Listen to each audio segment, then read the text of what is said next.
My name is Alan Murphy, and I'm the president of BlueCo Brands, best known for our industry-leading product, BARBICIDE. On behalf of everyone here at BlueCo Brands, thank you for choosing us as your partner in sanitation and disinfection, ensuring your safety and your client's safety on a daily basis. Today, I want to share with you the importance of proper sanitation and disinfection. We have traveled around the world, speaking with literally thousands of students, educators, and practitioners. And through those discussions and listening sessions, we have developed the message I want to deliver today. We have learned that cosmetologists aren't taking sanitation and disinfection seriously enough. Routinely, we hear it is time-consuming and takes away from providing client services. And we understand that.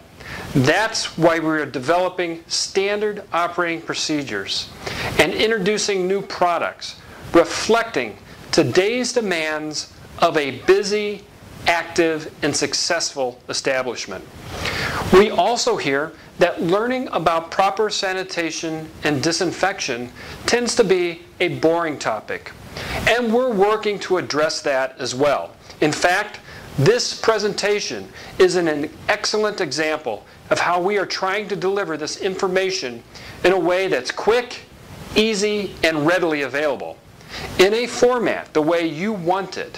Finally, we recognize that because I said so, or it's the law, isn't working. So let's turn things around a bit and approach this from another angle. Let's compare the healthcare industry and your salon. There are a couple of areas that are more similar than you think. In both healthcare and in your salon, there is a high degree of person-to-person contact.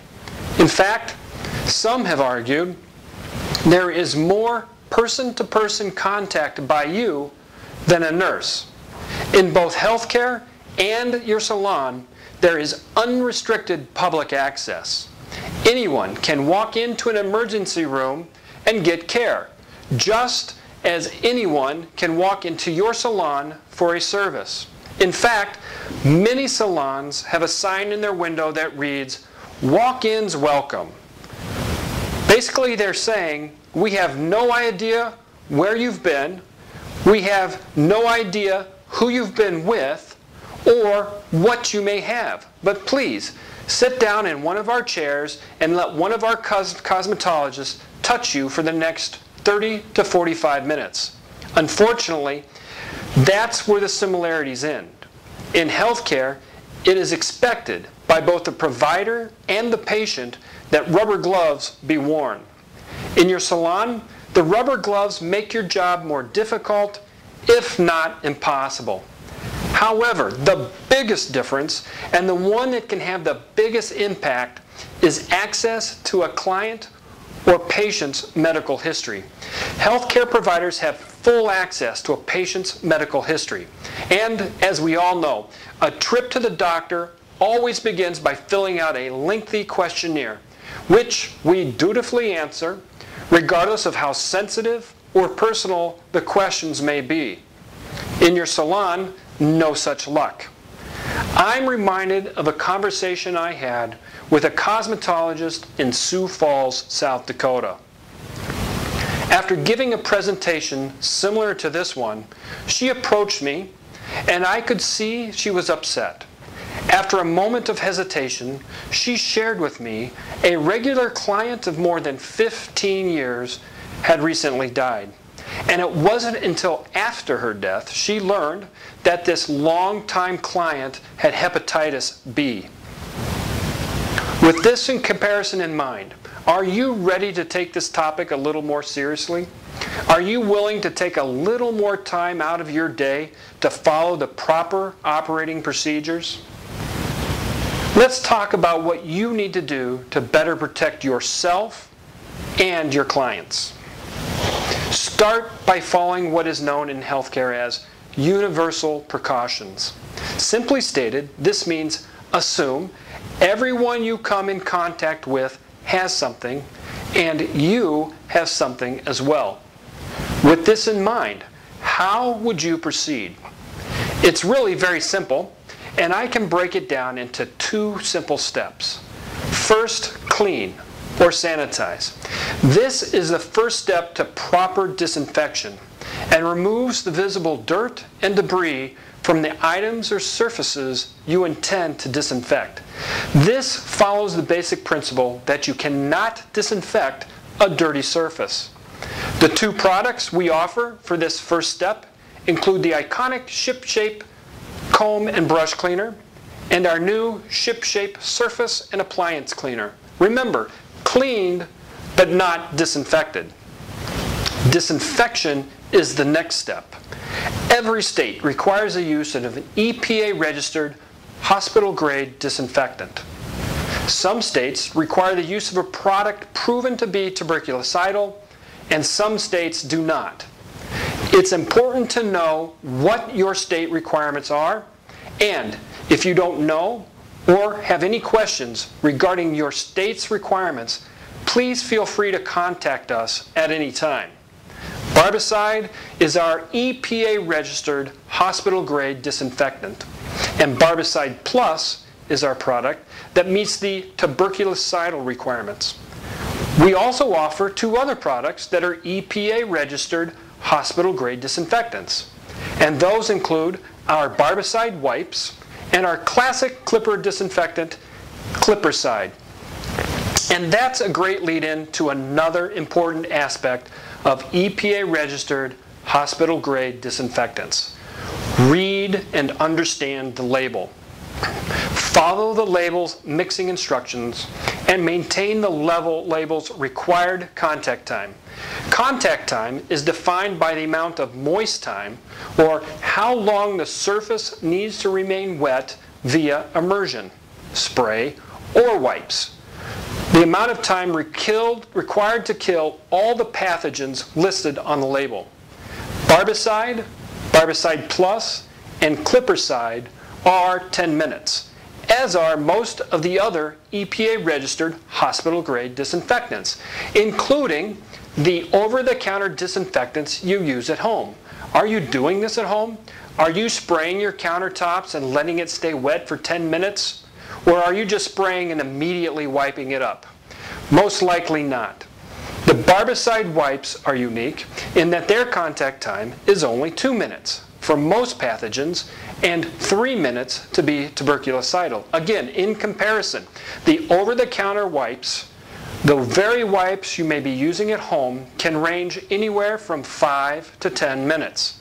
Regardless, if you are immersing, spraying, or wiping in your establishment or at home, if you're not reading the label and following the instructions to disinfect, not sanitize, as we learned earlier, sanitize only means to clean, but follow the rules to disinfect, you are not protecting yourself, your family, or your clients, and quite frankly, wasting money. Okay?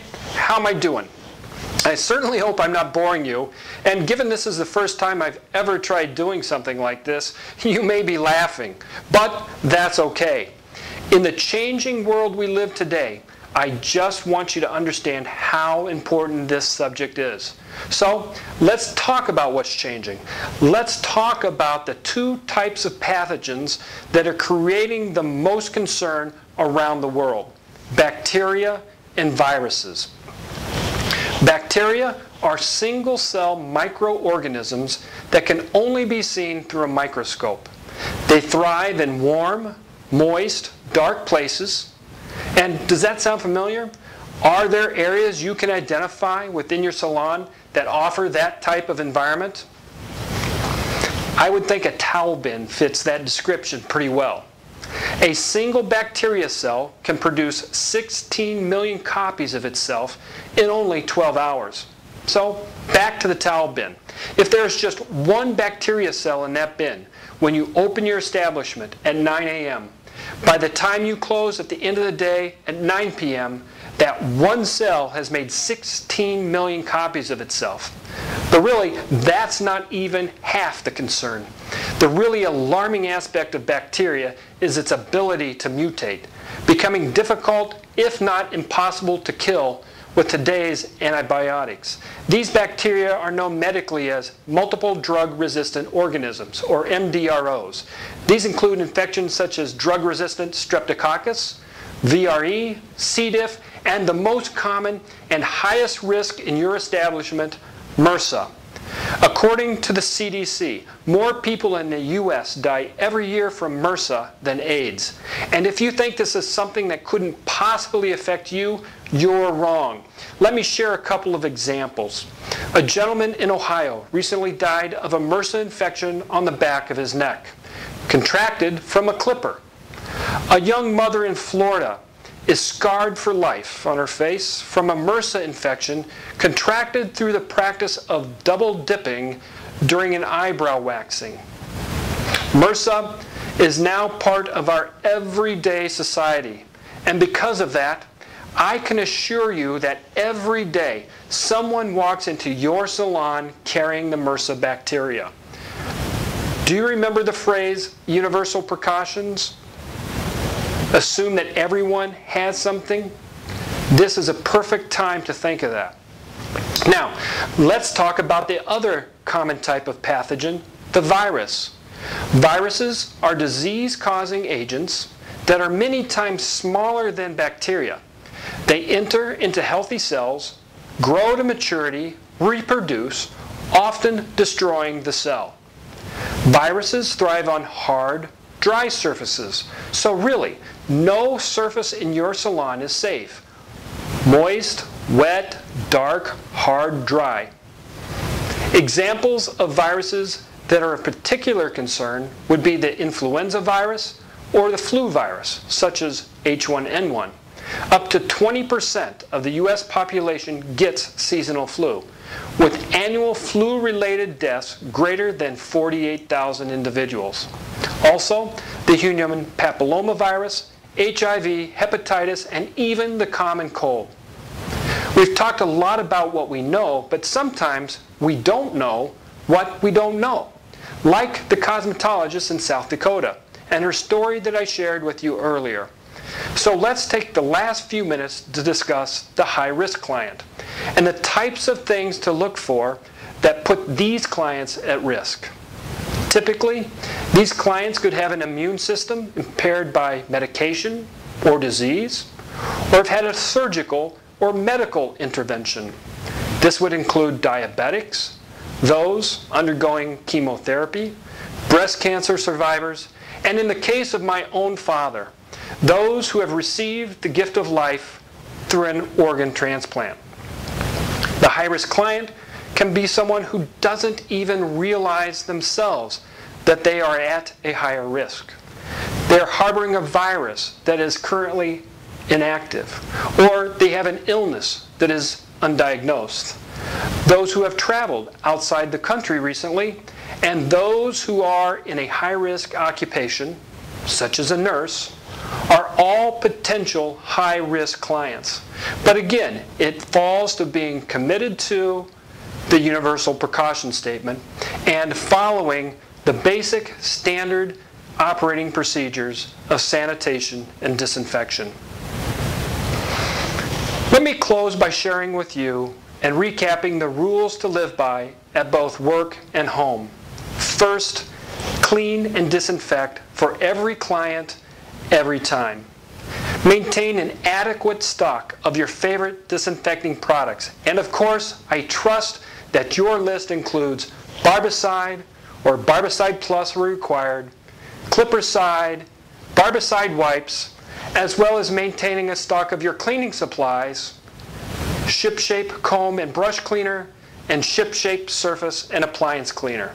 Second, read and understand the labels. Third, increase the disinfection of common use surfaces during high-risk times, such as the flu season. I'll end it there. My goal today isn't to scare you, but to inform you.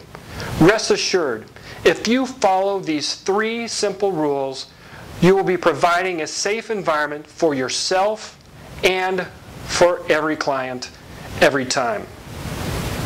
Again, on behalf of everyone here at BlueCo Brands, thank you for choosing us as your partner in sanitation and disinfection.